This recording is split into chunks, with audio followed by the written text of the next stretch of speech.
জ্ঞানার্জনের একটা মূলনীতি তোমাদের সাথে আজকের এই প্রোগ্রামে শেয়ার করে আমি আমার সংক্ষিপ্ত আলোচনা শেষ করব। ইসলামিক জ্ঞান হোক কিংবা কনভেনশনাল জ্ঞান হোক, জ্ঞানার্জনের জন্য তিনটা বিষয় অপরিহার্য, এটা আমাদের খেয়াল রাখতে হবে।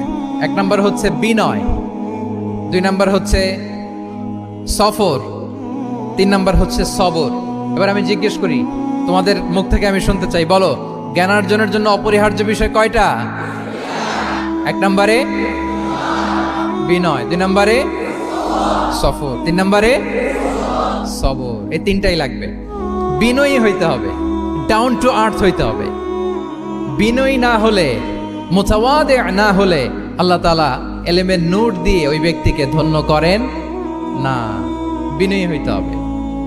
বলা যাবে না যে আমি সব শিখে ফেলছি, আমি সব জানি, আসলে কিছুই জানি না, আসলে কিছুই জানি না। অনেক পড়াশোনা করার একটা বড় সুবিধা হচ্ছে আমি যে কিছুই জানি না এটা জানা যায়।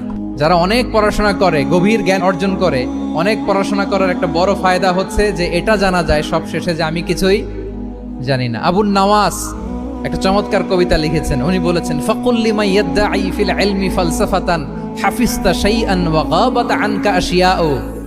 যে বলে যে আমি সব জানি, তুমি তার বৃদ্ধ